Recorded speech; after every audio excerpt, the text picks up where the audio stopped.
বন্ধুরা, সবাই জানে মিউচুয়াল ফান্ড হলো এক শক্তিশালী ইনভেস্টমেন্টের অপশন, কিন্তু আপনি কি জানেন এই খাতে প্রচুর ভুল ধারণা ছড়িয়ে আছে যা আপনার রাস্তায় বাধা হতে পারে। আজ আমরা সেই ভুলগুলোকে ভেঙে সঠিক তথ্য দিয়ে এগিয়ে যাব।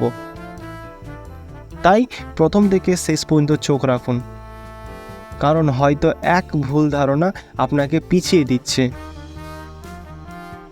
তাহলে প্রথম মিথ হলো মিউচুয়াল ফান্ড মানেই বড় ইনভেস্টমেন্ট। অনেকের ধারণা মিউচুয়াল ফান্ডে প্রচুর টাকা চাই, তবে আসল কথা হলো মাত্র 500 বা 1000 টাকা দিয়েও এসআইপি শুরু করা যায়। ভাবুন, আপনি আপনার প্রতিদিনের খরচের সামান্য অংশ দিয়ে একটা বড় পুঁজি বানাতে পারেন। তাহলে আর বড় ইনভেস্টমেন্টের অজুহাত কেন? বন্ধুরা ভাবুন, আজকের 1 প্লেট বিরিয়ানির বদলে কালকের বড় ভবিষ্যৎ। মজা তো শোনাচ্ছে, তাই না?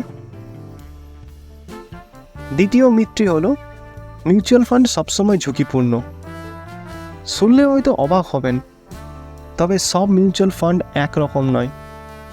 ইকুইটি ফান্ডে আছে রিস্ক, কিন্তু ডেট ফান্ডে লিকুইড ফান্ডের মতো অপশনও আছে যেখানে রিস্ক অনেক কম। নিজের রিস্ক ক্ষমতা দেখে ফান্ড বেছে নিতে হবে। ভাবুন, ছোট ছোট ঝুঁকির জন্য একটা বিশাল বড় সম্ভাবনাকে হারাচ্ছেন। 3 নম্বর মিথ হলো মিউচুয়াল ফান্ডের প্রফিট কেবল মার্কেট আপসাইডে। এটা একটা বিশাল ভুল ধারণা। এসআইপির মাধ্যমে আপনি বাজার যখন নিচে থাকে তখন বেশি ইউনিট কিনতে পারেন, আর বাজার বাড়লে সেই ইউনিটগুলোরও দাম বাড়ে। তাই বাজারের উত্থান পতনই আপনার প্রফিটের সুযোগ। হাস্যকরভাবে ভাবুন, মার্কেট উঠুক বা নামুক, লাভ তো আপনিই করছেন। 4 নম্বর মিথ হলো মিউচুয়াল ফান্ড ইনভেস্টমেন্টে লাভ পেতে অনেক সময় লাগে। অনেকেই চান দ্রুত লাভ করতে, কিন্তু mutual fund long term investment. হ্যাঁ, সময় লাগে, কিন্তু এটি শেয়ার বাজারের মতো নয় যেখানে প্রতিদিন টেনশন। ধৈর্য ধরলে ভালো রিটার্ন পাওয়া সম্ভব, কিন্তু দ্রুত লাভেরও একটা উপায় আছে। শুধু আপনি সঠিক পন্থাটা জানেন কি? 5 নম্বর মিথ হচ্ছে অন্যের কথায় ইনভেস্টমেন্ট করলেই সফল হওয়া যায়।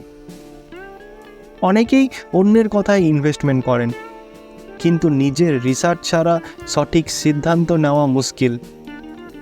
মিউচুয়াল ফান্ড আপনার লক্ষ্য ও ঝুঁকি সহনশীলতার ওপর নির্ভর করে, অন্যের নয়। আশা করি আজ আপনার ধারণাগুলি পরিষ্কার হয়েছে। আর হ্যাঁ, এখনই ভিডিওটি শেষ করবেন না। মাত্র 5000 টাকা এসআইপি দিয়ে 1 কোটি টাকা জমাতে চান? তাহলে পরের ভিডিওতে যান, যেখানে সহজেই এই কৌশলটি আমি খুব প্র্যাকটিক্যালি করিয়ে দেখেছি। ধন্যবাদ।